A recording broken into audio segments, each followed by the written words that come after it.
14 నుంచి పరిచయం కదా? యా 2014 అనుకుంటా. పడ్డానండి ప్రేమలో. మరి తినే కరెక్ట్ నా లైఫ్కి అన్న పాయింట్ ఎందుకు వచ్చింది? తినే కరెక్ట్ అనే పాయింట్ ఎందుకు వచ్చిందంటే she was there for me, అంతే. అంటే మా రిలేషన్షిప్ బేసిక్గా ఫ్రెండ్షిప్లా మొదలైంది. So we use to be friends first and we started talking to each other. అండ్ నాకు తెలియకుండానే నాకు తన బెస్ట్ ఫ్రెండ్ అయిపోయింది. నేను అన్నీ షేర్ చేసుకున్నా తనకు అన్నీ తెలుసు నా గురించి. So she knows everything about me, she knows everything about my past, everything that I'm planning to do. I shared with her my plans, I shared with her.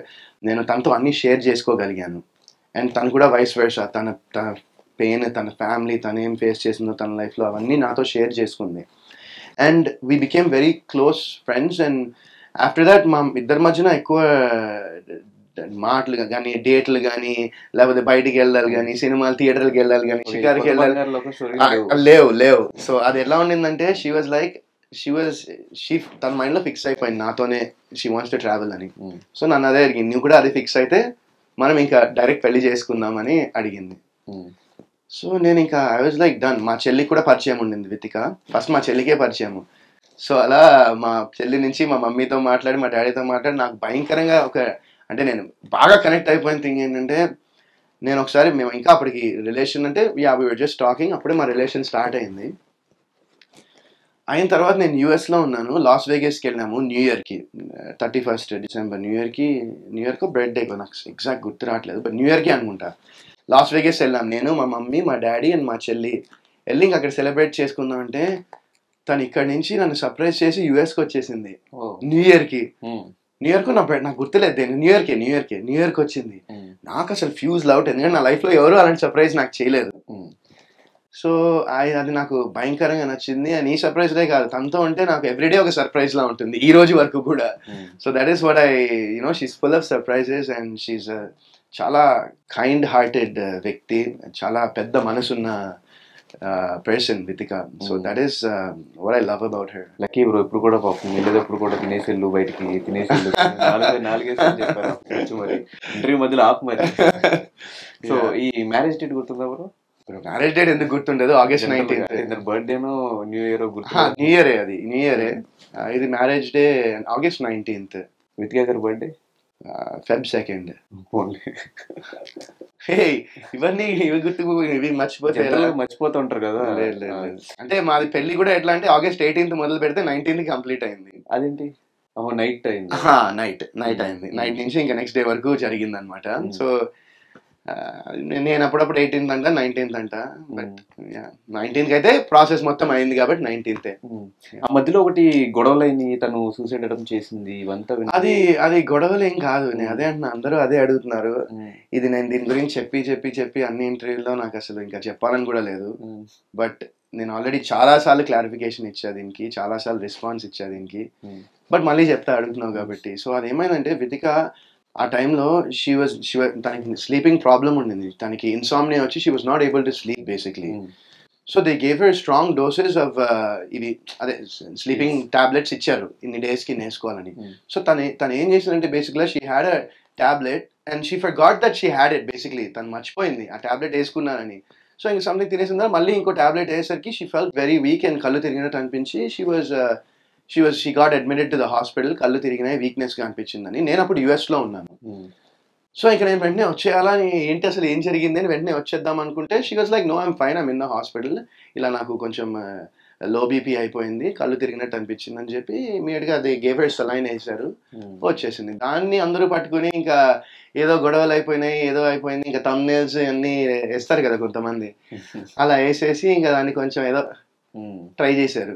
But ఇది జరిగింది. జనరల్ గా మీ ఇద్దరికి వేటి గొడవలు అయితే ఫస్ట్ ఎవరు sorry చెప్తారు? నేనే చెప్తాను. యా డెఫినెట్ గా. ఏ వాటికి గొడవలు అవుతూ ఉంటాయి ఎక్కువ? అన్నిటికీ ఏం చెప్తాను, హౌస్ లో కూడా మాకు అలగడము, మళ్ళీ చిన్న వాటికి గొడవ అవుతాయి. తను ఏదో అంటే నేను ఏదో అంటాము, లేకపోతే తను పాపం వండుతుంది ఎలా ఉందంటే మనం ఏమో తక్కువని చెప్పేస్తాను, అది కొంచెం ఉప్పు ఎక్కువైందేమో అని, ఇలాంటివి అంటే మళ్ళీ ఫీల్ తర్వాత మళ్ళీ మనమే సారీ అలా కాదను. ఎందుకంటే ఏదైనా ఒక డిష్ చేయాలంటే చాలా ఎఫర్ట్ అండ్ చాలా టైం పడుతుంది. సో అది ఖచ్చితంగా ఎవరికైనా వండి తిన్న తర్వాత కొంచెం ఇది ఎక్కువైందో అది తక్కువైందో అంటే ఎవరికైనా, ఎస్పెషల్లీ కుక్ చేసిన వాళ్ళకి ఉంటుంది కదా, ఇంత ఎఫర్ట్ ఇంత టైం పెట్టి నేను చేశానని. So that's very understandable. అలాగే నాకు బాధ అనిపించింది, నాకు సోహెల్ చెప్పాడు ఈ మ్యాటర్, మిస్క్యారేజ్ 2 times అని చెప్పేసి. 2 times అవ్వలేదు. ఇగో ఇదే అంటున్నా, ఇలా ఒకళ్ళు ఏదో వింటారు, ఎవరో ఏదో ఏదో చెప్తారు, ఎవరో ఏదో ఒకళ్ళు వింటారు, అది 1 నుంచి 2 నుంచి 3 నుంచి 5 నుంచి 10 కి వెళ్ళిపోతుంది. లేదు లేదు, ఓకే. అంటే నాకు తెలిసి కాదు, మరి సోహెల్కి మరి ఎలా తెలుసో తెలియదు. నేను రాంగ్ అన్నా, నాకు 2 అని చెప్పినట్టు ఒకసారి అట్లా అయింది. సో ఫాదర్ అయ్యాము అని తెలిసిన వెంటనే ఇట్లా మిస్క్యారేజ్ అయినప్పుడు ఆ రియాక్షన్ ఎలా ఉండింది బ్రో? ఆ టైంలో ఫీల్ ఎలా అనిపించింది? అంటే ఆ ఫీల్ ఎలా అనిపించిందంటే, ఎవరికైనా బాధ అనిపిస్తుంది కదా అలా జరిగితే. ఇప్పుడు అంటే I think she was maybe 1-2 months or something pregnant and miscarriage అయింది. సో ఎవరికైనా ఆబ్వియస్గా బాధ అనిపిస్తుంది కదా, అరే పాపం ఇట్లా అయింది ఏంటా అని. అండ్ తన మీద కూడా ఒక చిన్న అరే ఓకేనా కాదా ఏంటి అనే ఒక ఫీలింగ్ ఉంటుంది కదా ఆబ్వియస్గా. అట్లా అయితే ఎవరికైనా డెఫినెట్గా బాధ అనిపించింది. బట్ అది చాలా మంచి మూమెంట్ కపుల్కి. దాని నుంచి ఎలా బయటకు వచ్చారు? వితికా గారిని ఎలా బయటకు తీసుకొచ్చారు? ఇంకా ఇప్పుడు నాకేంటంటే నాకన్నా ఎక్కువ పెయిన్ తనకే ఉంటుంది కదా. షీ ఫేస్ దట్ పెయిన్ కాబట్టి ఇది డెఫినెట్గా తను కూడా బాధపడింది.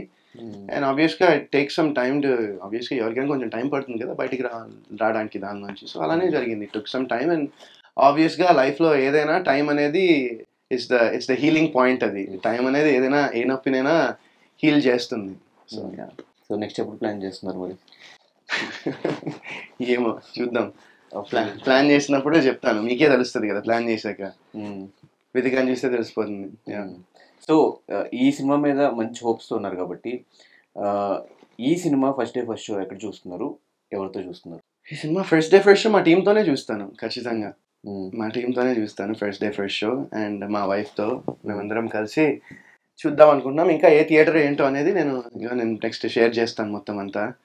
Really looking forward to the release. And అందరూ ఈ సినిమా చూడాలి. అండ్ ఐమ్ షూర్ ఈ సినిమా ఖచ్చితంగా అందరికి నచ్చుతుందని నేను చాలా బలంగా అయితే నమ్ముతున్నాను. సో అండ్ ఇప్పుడు ప్రెసెంట్ మీకున్న క్లోజ్ ఫ్రెండ్స్ ఎవరు? మీ క్లోజ్ సర్కిల్ ఉన్న ఫ్రెండ్స్? నా క్లోజ్ సర్కిల్ బయట వాళ్ళే కొంతమంది ఉంటారు. సో మీ సీజన్లో ఇప్పటికీ టచ్లో ఉన్నవాళ్ళు? వితికా టచ్లో ఉండాల్సిందే, తను కాకుండా టచ్లో అంటే అంత ఫ్రీక్వెంట్గా ఎవరితో టచ్లో లేను. రాహుల్ కానీ అంటే అప్పుడప్పుడు మాట్లాడుకుంటాం. అంటే ఎవరు నాకు డైలీ ఫోన్ చేసో లేకపోతే ఇప్పుడు నువ్వు సోహెల్ అంత బెస్ట్ ఫ్రెండ్స్ కదా, అలాంటి బెస్ట్ ఫ్రెండ్ నాకు మా వైఫే. అంటే ఎప్పుడైనా నెలకి 2 నెలలకి నాకు ఎవరి మీద అలాంటి ఏం లేదు. బట్ ఐ డోంట్ అసలు ఎందుకు బ్రో పెళ్ళి అయిన తర్వాత అందరు చేంజ్ అయిపోతారు, ఓన్లీ వైఫ్ అని అంటారు. అది నువ్వు చేసుకో, నీకు తెలుస్తుంది.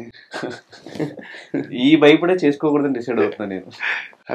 అది నీకు మరి అలాంటి సోహెల్ అన్నాడు మనోడు అయిన తర్వాత నీకు మేబీ అంతగా ప్రేమించే వాళ్ళు ఇంకా దొరకలేదేమో. నీకు దొరికినప్పుడు నీకు కూడా ఇష్టం ఉండాలి బ్రో దొరకడానికి కూడా. మరి సో ఫైనల్ గా ఆడియన్స్ కి ఈ ఫిలిం గురించి 21st రిలీజ్ అవుతుంది. మాక్సిమం చూసిన వాళ్ళందరి దగ్గర నుంచి మంచి రెస్పాన్స్ వచ్చింది. ఇప్పటికీ యూఎస్లో వాటిల్లో థియేటర్స్ ఫిల్ అయిపోయినాయి. ఇక్కడ సంధ్య థియేటర్ మెయిన్ థియేటర్ ఇచ్చారు, ఇది ఫిల్ అవుతున్నాయి. ఇంతకుముందే చూసాం మనం. ఆడియన్స్కి ఏం